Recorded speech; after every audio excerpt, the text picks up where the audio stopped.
നമ്മളൊക്കെ നാട്ടിലെ പഴയ പള്ളികൾ ഇപ്പോൾ തിരുരങ്ങാടി പള്ളി അങ്ങനെയൊക്കെയുള്ള പഴയ പള്ളികളൊക്കെ എടുത്തു നോക്കിയാൽ ആ പള്ളികൾക്കൊരു പ്രത്യേക രീതി ഉണ്ടാവും. ഒരു മിഹ്റാബുള്ള ഔത്തപ്പള്ളി എന്ന് പറഞ്ഞൊരു പള്ളി ഉണ്ടാവും. പിന്നെ അത് കഴിഞ്ഞതിന് ശേഷം ഒരു രണ്ടാമത്തെ പള്ളി ഉണ്ടാവും, പുറത്തെ പള്ളി എന്ന് പറഞ്ഞിട്ട് രണ്ടാമത്തെ ഒരു പള്ളി.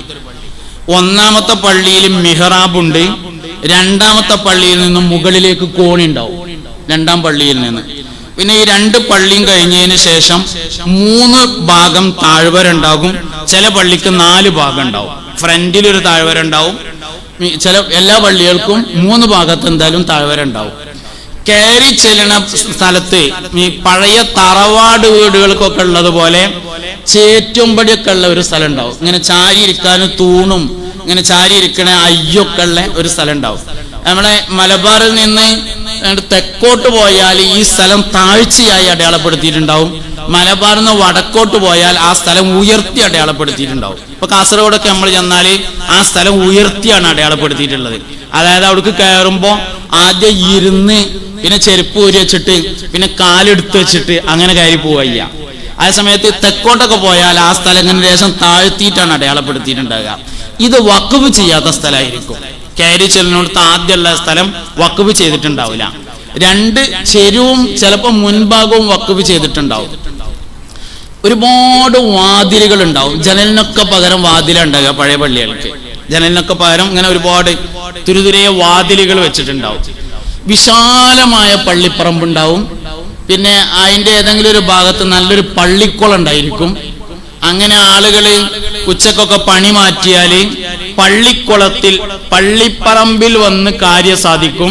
പള്ളിക്കുളത്തിൽ ഇറങ്ങി പിന്നെ മനോരം ചെയ്യും, പൊതുണ്ടാക്കും, പള്ളിയിൽ കയറി നിസ്കരിക്കും, പള്ളിന്റെ ചെരുവിൽ കിടന്നുറങ്ങും. വീട്ടിൽ വിരുന്നേരൊക്കെ വന്നാല് വീട്ടിൽ സ്ഥലം കുറവേക്കാരം. അപ്പൊ ഉള്ള റൂം വിരുന്നേർക്ക് കൊടുത്തിട്ട് പെരക്കാരൻ പള്ളിക്കൊക്കെ വരും. ചോറൊക്കെ വെച്ചിട്ട് പള്ളിയിൽ വന്നിട്ട് പെരക്കാരൻ പള്ളിയിൽ വന്നിട്ട് കിടക്കും. വിരുന്നേർക്ക് ഉള്ള സ്ഥലം കൊടുക്കുകയും ചെയ്യും. വീടുകളിലൊക്കെ സ്ഥലം കുറവാണ് ഉണ്ടായിരിക്കുക. ഇങ്ങനെയൊക്കെയാണ് ഒരു പഴയ രീതി എന്ന് പറഞ്ഞത്.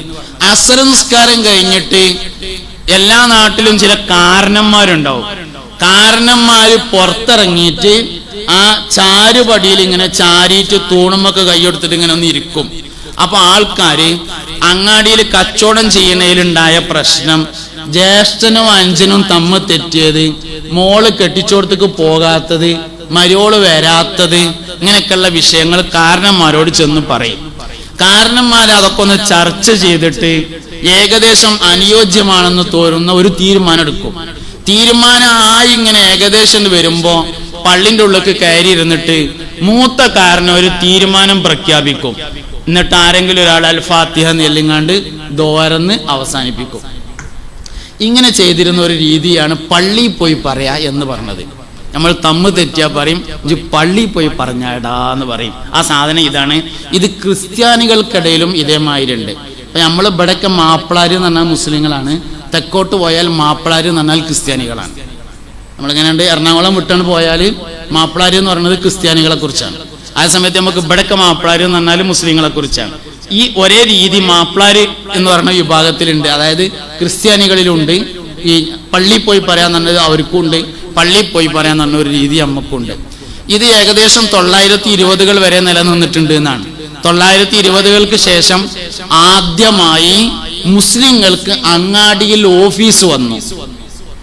അതിനു മുമ്പ് അങ്ങാടിയത്തെ പ്രശ്നം പള്ളിന്ന് തീർത്തിരുന്നത് 920 ശേഷം പള്ളിയത്തെ പ്രശ്നം അങ്ങാടിന്ന് തീർക്കുക രൂപത്തിലേക്ക് മാറി. ഇന്നിപ്പോ നമ്മൾ പള്ളിക്ക് എന്തെങ്കിലും പ്രശ്നം ഉണ്ടെങ്കിൽ ഇവിടുന്ന് ഒരു ചർച്ചയില്ല, ചർച്ചയൊക്കെ അങ്ങാടി ചെന്നിട്ടുണ്ടാകുക.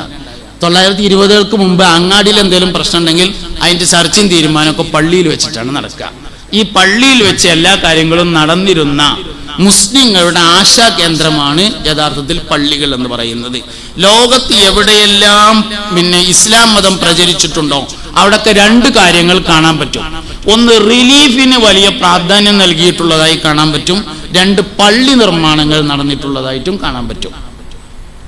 റിലീഫിന് വലിയ പ്രാധാന്യം ഇസ്ലാമിക പ്രചരണം നടന്ന എല്ലാ സ്ഥലത്തും ഉണ്ടായിട്ടുണ്ട്. രണ്ടാമത്, പള്ളി നിർമ്മാണത്തിന് വലിയ പ്രാധാന്യം നൽകിയിട്ടുണ്ട്. അതുകൊണ്ടായിരിക്കാം ഈ യുദ്ധങ്ങളിലൊക്കെ ഒരു പള്ളിയോട് ബന്ധപ്പെട്ട ഒരു ടച്ച് കാണുന്നത്. എന്തായാലും പള്ളി നിർമ്മിച്ചിരുന്നു. പള്ളിയോടനുബന്ധിച്ച് വെള്ളത്തിന്റെ ഒരു ശേഖരം ഉണ്ടായിരുന്നു. അവിടെ ഉണ്ടായ ഒരു നിർമ്മാണ പ്രവർത്തനത്തെ മുന്നിൽ വെച്ചുകൊണ്ട് തിരുരങ്ങാടി തഹസിൽദാർക്ക് ഒരു പരാതി കൊടുക്കുകയും ആ പരാതിയിൽ അന്വേഷണം ഒന്നും കൂടാതെ തന്നെ തീരുമാനമെടുക്കാൻ വേണ്ടി മുന്നോട്ട് പോവുകയും ചെയ്തത് പ്രശ്നങ്ങളുടെ ഒരു തുടക്കം അല്ലെങ്കിൽ അതിൻ്റെ ഒരു മൂർധന്യ ദശയിലെത്താനുള്ള ഒരു കാരണം എന്ന നിലക്ക് നമുക്ക് ആ വിഷയത്തെ മനസ്സിലാക്കാൻ വേണ്ടി പറ്റും. അങ്ങനെ ചില സംഭാഷണങ്ങളൊക്കെ നടന്നു. പിന്നെ ഹാജരാവാൻ വേണ്ടി ആവശ്യപ്പെട്ടുകൊണ്ട് തഹസിൽദാറുടെ ഉദ്യോഗസ്ഥൻ സമീപിക്കുന്ന സമയത്ത് നമ്മുടെ മുൻഗാമികളായ ശുഹദാക്കൾക്ക് സുന്നത്ത് നോമ്പുണ്ടായിരുന്നു. വേറെ അഭിപ്രായത്തിൽ ഫർദ് നോമ്പ് തന്നെയാണ് ഉണ്ടായിരുന്നത്.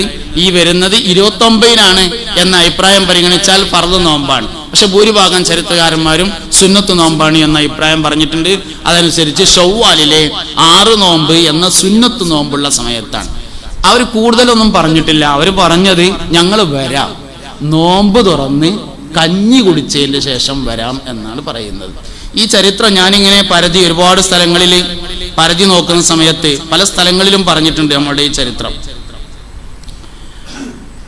മാപ്പിള പഠനങ്ങൾ എന്ന് പറയുന്ന എം ഗംഗാധരന്റെ ഒരു പുസ്തകമുണ്ട്, നല്ലൊരു റെഫറൻസ് ആണ്. അതിൽ ഈ പിന്നെ മുട്ടിച്ചിറ ശോതാക്കളുടെ ചരിത്രം പറയുന്നുണ്ട്. പിന്നെ വില്യം ലോഗന്റെ മലബാർ മാനുവലിൽ പറഞ്ഞിട്ടുണ്ട്. പക്ഷെ ഈ വില്യം ലോഗന്റെ മലബാർ മാനുവലിൽ ചരിത്രം ദേശം വളച്ചിട്ടാണ് പറഞ്ഞിട്ടുള്ളത്. അതായത് പിന്നെ അതിലാണ് ഇത് പറഞ്ഞത്, ഈ പിന്നെ കാണമായി പാട്ടത്തിനെടുത്ത ഭൂമി തിരിച്ചു കൊടുക്കാതിരുന്നതാണെന്ന്. സംഭവം അങ്ങനെയല്ല ഉണ്ടായിട്ടുള്ളത്. മറ്റു പുസ്തകങ്ങളിലൊക്കെ അതിനെതിര് പറഞ്ഞിട്ടുണ്ട്. അങ്ങനെയല്ല, വാങ്ങിയത് കാണാം ആയിട്ട് പാട്ടത്തിനാണ്. പക്ഷെ 2 വർഷം 1822 അല്ലെങ്കിൽ 24 മുമ്പോ അത് രജിസ്റ്റർ ചെയ്ത് വാങ്ങിയിട്ടുണ്ടായിരുന്നു. പക്ഷെ ഈ രജിസ്റ്റർ ചെയ്ത് വാങ്ങി എന്ന സത്യത്തെ മറച്ചു വെച്ചുകൊണ്ട് ആദ്യ കാണക്കാരന്റെ മകൻ കൊടുത്ത ഒരു പരാതിയിൽ അന്വേഷണമില്ലാതെ ആക്ഷൻ എടുക്കാൻ പോയതാണ് കാരണം. അല്ലാതെ അതിൽ അനധികൃതമായിട്ടൊന്നും നടന്നിട്ടൊന്നുമില്ല. രജിസ്റ്ററായിട്ട് വാങ്ങിയത് തന്നെയാണ്. അതിൽ തന്നെയാണ് പള്ളി നിർമ്മിച്ചിട്ടുള്ളത്, അതിൽ തന്നെയാണ് കെട്ടിയിട്ടുള്ളത്, അതിൽ തന്നെയാണ് നിർമ്മാണ പ്രവർത്തനങ്ങൾ നടന്നിട്ടുള്ളത്. എല്ലാം അതിൽ തന്നെയാണ്, അല്ലാതെ ഒന്നുമില്ല. അപ്പൊ ഈ വില്യം ലോഗൻ അങ്ങനെയാണ് പറഞ്ഞിട്ടുള്ളത്. ഒരുപക്ഷെ അയാൾക്ക് കിട്ടിയ വിവരം അങ്ങനെ ആയതുകൊണ്ടായിരിക്കാം. അല്ലെങ്കിൽ ഒരു ചരിത്രത്തെ നേരാമണ്ണം എഴുതുന്ന ഒരാളാണ് എന്നുള്ള നിലയിൽ നമുക്ക് അയാൾ അങ്ങനെയാണ് വിചാരിക്കാൻ നല്ലത്. അയാൾക്ക് കിട്ടിയ ചരിത്രം അങ്ങനെ ആയിരിക്കാം. പക്ഷെ മറ്റുള്ള ചരിത്രകാരന്മാരൊന്നും അങ്ങനെയല്ല പറഞ്ഞിട്ടുള്ളത്. രജിസ്റ്റർ ചെയ്ത് കാണം തീരായി ആധാരം കൈവശമുള്ള ഭൂമിയിൽ തന്നെയാണ് നിർമ്മാണ പ്രവർത്തനങ്ങൾ നടത്തിയിട്ടുള്ളത് എന്നാണ് പറഞ്ഞിട്ടുള്ളത്. പിന്നെ ഒന്ന് മമ്പുറം സയ്യിദ് അലവി തങ്ങൾ എന്ന പുസ്തകമുണ്ട്, KK മുഹമ്മദ് അബ്ദുൽ കരീമിന്റെ. അതിലും ഈ വിഷയവുമായി ബന്ധപ്പെട്ട് പറയുന്നുണ്ട്. മലബാർ കലാപം പ്രബുദ്ധത്തിനും രാജവാഴ്ചക്കുമെതിരെ എന്ന് KN പണിക്കരുടെ ഒരു പുസ്തകമുണ്ട്. അതിൽ പറയുന്നുണ്ട്. മാപ്പിള മലബാർ എന്നൊരു പുസ്തകമുണ്ട്, ഡോക്ടർ ഹുസൈൻ രണ്ടത്താണിയുടെ. അതിൽ പറയുന്നുണ്ട്, മമ്പുറം തങ്ങൾ ജീവിതം ആത്മീയത പോരാട്ടം എന്ന അസാസ് ബുക്ക് പ്രസിദ്ധീകരിച്ച പുസ്തകമുണ്ട്. അതിലും ഈ വിഷയവുമായി ബന്ധപ്പെട്ട കാര്യങ്ങൾ പറഞ്ഞിട്ടുണ്ട്. ചെറിയ അഭിപ്രായ വ്യത്യാസങ്ങൾ മാത്രമേ ചരിത്രത്തിലുള്ളൂ. എന്നാലും ഭൂരിഭാഗം ആൾക്കാരും ഒരേ ലൈനിലാണ് ചരിത്രം കൊണ്ടുപോകുന്നത്. അപ്പോൾ ഈ പള്ളിയുമായി ബന്ധപ്പെട്ട് അവിടുത്തെ നിർമ്മാണ പ്രവർത്തനമായി ഉണ്ടായ ഒരു പരാതിയിൽ ഹാജരാവാൻ പറയുന്നു. ഹാജരാവാൻ പറഞ്ഞത് സുന്നത്ത് നോമ്പുള്ള സമയമാണ്. ഹാജരാവാതിരിക്കാൻ ചില കാരണങ്ങളുണ്ട്. ഒന്നാമത്തെ കാരണം, ഹാജരായാൽ സാധാരണഗതിയിൽ നടക്കുക അറസ്റ്റ് ചെയ്യും. അറസ്റ്റ് ചെയ്താൽ ജയിലിലടക്കും, അവസാനം തൂക്കിക്കൊല്ലും. ഇതാണ് നടക്കുക. സാധാരണഗതിയിൽ അങ്ങനെയാണ് നടന്നു വരുന്നത്. അതൊരു കാരണമാണ്. രണ്ടാമത്തെ ഒരു കാരണമുള്ളത്, നോമ്പായതുകൊണ്ട് നടന്ന് നോമ്പ് നോറ്റ് അങ്ങോട്ട് പോകാനുള്ളൊരു വിഷമുണ്ട്. അപ്പൊ നോമ്പ് തുറന്ന് കഞ്ഞി കുടിച്ച് ആശ്വാസത്തിൽ വരാം എന്നാണ് യഥാർത്ഥത്തിൽ പറഞ്ഞിട്ടുള്ളത്. പക്ഷെ അവരതിന് സമ്മതിച്ചില്ല. സമ്മതിക്കാതിരിക്കാൻ കാരണം എന്താ വെച്ചാൽ ഓർക്ക് യുദ്ധം നടക്കുകയാണ് വേണ്ടത്. അതിനാണ് സമ്മതിക്കാതിരിക്കാൻ കാരണം. അവർക്ക് യുദ്ധം നടക്കുകയായിരുന്നു യഥാർത്ഥത്തിൽ വേണ്ടിയിരുന്നത്.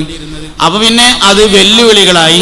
അങ്ങനെ നമ്മുടെ മുൻഗാമികളായ ആളുകൾ എന്തായാലും മരിക്കും എന്ന് ഉറപ്പാണ്. കാരണം പിടിച്ചു കൊണ്ടുപോയാൽ ജയിലിലടക്കുക, വിചാരണ നടക്കുക, വിചാരണ ഓൽക്ക് അനുകൂലമാക്കുക, തൂക്കിക്കൊല്ല. ഇതാണ് നടക്കാൻ പോണത്. എന്തായാലും മരിക്കുമല്ലോ. എന്തായാലും മരിക്കുകയാണെങ്കിൽ അത് ആത്മാഭിമാനത്തോടുകൂടി രാജ്യത്തിന് വേണ്ടി, വിശ്വാസത്തിന് വേണ്ടി, പള്ളിക്ക് വേണ്ടി പൊരുതി മരിക്കാമെന്ന് തീരുമാനിച്ചു. ആ കാലത്തുണ്ടായിരുന്ന സ്ത്രീകൾ അതിന് വലിയ പിന്തുണ നൽകി. രാത്രി സമയങ്ങളിലൊക്കെ ഈ മുട്ടിച്ചിറ, ഈ പള്ളി നിൽക്കുന്ന ഈ സ്ഥലം വള്ളികൾ നിറഞ്ഞ ഒരു കാടായിരുന്നു എന്നാണ് പുസ്തകങ്ങളിൽ കാണുന്നത്. ഇപ്പം ഈ പള്ളി നിൽക്കുന്ന സ്ഥലം, ഈ പ്രശ്നം ഉണ്ടാകുന്ന പള്ളി ഇതല്ല, അത് വേറെ പള്ളിയാണ്. ഇവിടെ അന്ന് വള്ളികൾ നിറഞ്ഞു നിൽക്കുന്ന ഒരു കാടായിരുന്നു. അവിടെ ഒരു പള്ളിയുണ്ട്. ഈ പള്ളിയിലായിരുന്നു ആളുകൾ അഭയം തേടിയിരുന്നത്. രാത്രി സമയങ്ങളിൽ സ്ത്രീകൾ ഭക്ഷണം പാചകം ചെയ്ത് തട്ടത്തിൻ്റെ മറയത്ത് പിടിച്ചുകൊണ്ട് ഇവിടെ താമസിക്കുന്ന ആളുകൾക്ക് ഭക്ഷണം കൊണ്ടുവന്ന് കൊടുക്കുകയും നോമ്പ് തുറക്കുക, അത്താഴം കഴിക്കുക തുടങ്ങിയ കാര്യങ്ങളൊക്കെ ചെയ്യുകയും ചെയ്തിരുന്നു. ആണുങ്ങൾക്ക് മാത്രമല്ല അക്കാലത്ത് ധൈര്യം ഉണ്ടായിരുന്നത്, പെണ്ണുങ്ങൾക്കും നല്ലോണം ധൈര്യം ഉണ്ടായിരുന്നു എന്ന് മനസ്സിലാകുന്നുണ്ട്. ഏതായാലും സ്ത്രീകൾ അങ്ങനെയുള്ള കാര്യങ്ങളൊക്കെ ചെയ്തിരുന്നു. അതുകൊണ്ട് സ്ത്രീകൾ കൂടി ഇതിൽ ഒരു നിലക്ക് പങ്കു ചേർന്നിട്ടുണ്ട് എന്ന് കാണാൻ പറ്റും. ഇസ്ലാമിലെ എല്ലാ യുദ്ധങ്ങളിലും സ്ത്രീകളുടെ പങ്ക് കാണാൻ വേണ്ടി പറ്റും. ഈ യുദ്ധത്തിലും സ്ത്രീകളുടെ പങ്കിനെ കാണാൻ വേണ്ടി പറ്റും. അങ്ങനെ ഈ പള്ളിയിൽ ഈ നിൽക്കുന്ന വള്ളികൾ നിറഞ്ഞു നിൽക്കുന്ന ഈ പള്ളിയിലായിരുന്നു യോദ്ധാക്കളായ ആളുകൾ തമ്പടിച്ചിട്ടുണ്ടായിരുന്നത്. അങ്ങനെ അവർക്ക് ഭക്ഷണം കൊണ്ടു നിൽക്കും, നോമ്പനുഷ്ഠിക്കും, ആ നോമ്പ് വെൽക്കും, നോമ്പ് തുറക്കും, അങ്ങനെയുള്ള കാര്യങ്ങളൊക്കെ ചെയ്ത് ഇവരോട് യുദ്ധത്തിന് വേണ്ടി 40 പട്ടാളക്കാരാണ് വന്നത് എന്നാണ് താരീഖിൽ കാണുന്നത്. ഒരു പട്ടാള കമാൻഡറുടെ പേരുകളൊന്നും ഞാൻ മനഃപൂർവ്വം ഉദ്ധരിക്കാതിരിക്കുകയാണ്. അത് നമുക്ക് പിന്നെ ഫദീലത്ത് കിട്ടുന്ന പേരൊന്നല്ലല്ലോ. ഏത് പേര്? ഈ പിന്നെ ജമ്മിയുടെ പേരും അങ്ങനത്തെ പേരൊന്നും ഇപ്പോൾ പിന്നെ നിങ്ങൾക്ക് അറിയണതാണ്. പിന്നെ നമ്മുടെ ഒരു അനുസ്മരണം പറയുമ്പോൾ അതിൻ്റെ ഒരു രൂപത്തിൽ അങ്ങനെ പറയണല്ലോ എന്ന് എഴുതിയിട്ട് പറയേണ്ട പേരുണ്ട്, ശ്രോതാക്കളുടെ പേരാണ്. അത് ഞാൻ ലാസ്റ്റ് പറയുകയും ചെയ്യാം. മറ്റൊന്നും നമ്മൾ അങ്ങനെ പറയേണ്ട ഒരു പേരല്ല. നമ്മൾ ഈ ഓമാനൂർ ശ്രോതാക്കളെ മൗലൂദ് ഓതുമ്പോൾ അതിൽ ചില പേര് വരും. അപ്പം നമുക്ക് കേൾക്കുമ്പോൾ ഒരു അസ്വസ്ഥത തോന്നും. എന്ന മാതിരി നമ്മൾ പ്രത്യേകിച്ച് പള്ളിയിൽ വെച്ച് നടക്കാവുമ്പോൾ ആ പേരൊന്നും നമ്മളങ്ങനെ പറയേണ്ടതല്ല. എന്തായാലും പിന്നെ തഹസിൽദാറുടെ ആവശ്യപ്രകാരം ജില്ലാ കലക്ടർ ഓർഡർ ഇടുന്നതിനനുസരിച്ച് 40 പട്ടാളക്കാരടങ്ങിയ ഒരു ബറ്റാലിയനാണ് വന്നത്. അവരടുത്ത് എല്ലാവിധ സൗകര്യങ്ങളുണ്ടായിരുന്നു. അവര് ആദ്യഘട്ടത്തിൽ ഒരു മധ്യസ്ഥ ശ്രമം നടത്തി എന്ന് പറയപ്പെടുന്നുണ്ട്. പക്ഷെ ഓലെ മധ്യസ്ഥ ശ്രമത്തിൽ ഒരു ദുരൂഹത ഉണ്ട്. മദ്യം പറഞ്ഞങ്ങാണ്ട് കൊണ്ടുപോയിട്ട് ചെയ്യാൻ പോണത് ഈ പണി തന്നെയാണ്. അറസ്റ്റ് ചെയ്യും, കൊണ്ടുപോകും, വിചാരണയും, തൂക്കിക്കൊല്ലും. ഇതാണ് അല്ലെങ്കിൽ നാട് കടത്തും. ഇതാണ് സാധാരണഗതിയിൽ ചെയ്യാൻ പോണത്. അപ്പൊ മധ്യസ്ഥത എന്ന് പറയുന്നത് യോദ്ധാക്കൾക്കറിയാം ആ മധ്യസ്ഥത തൽക്കാലം ഇവിടുന്നുകൊണ്ട് ഇറങ്ങിക്കിട്ടാനാണ്, അല്ലാതെ കഴിച്ചിലാകാനുള്ളതല്ല എന്ന്. അതുകൊണ്ട് കൂടിയാണ് അവർ ഇറങ്ങാതിരിക്കുന്നത്. അപ്പൊ അവർ പറഞ്ഞു ഞങ്ങൾ നോമ്പറന്നതിന് ശേഷം വരാം, കഞ്ഞി കുടിച്ചതിന് ശേഷം വരാം, സംസാരിക്കാം എന്നൊക്കെ പറഞ്ഞെങ്കിലും അതിന് തയ്യാറായില്ല. തയ്യാറാവാതെ വന്നപ്പോൾ പിന്നീട് ആദ്യം ഒരു കൊലപാതകം നടന്നു, പിന്നീട് ഒന്നുകൂടെ നടന്നു, പിന്നീട് എല്ലാ ആളുകളെയും കൊല ചെയ്യുകയുമാണ് യഥാർത്ഥത്തിൽ ചെയ്തിട്ടുള്ളത്. പട്ടാളക്കാർ ഒന്നിച്ച് പള്ളിയിലേക്ക് കയറുകയും അങ്ങനെ അവരെ കൊല ചെയ്യുകയും ചെയ്തിട്ടുണ്ട്.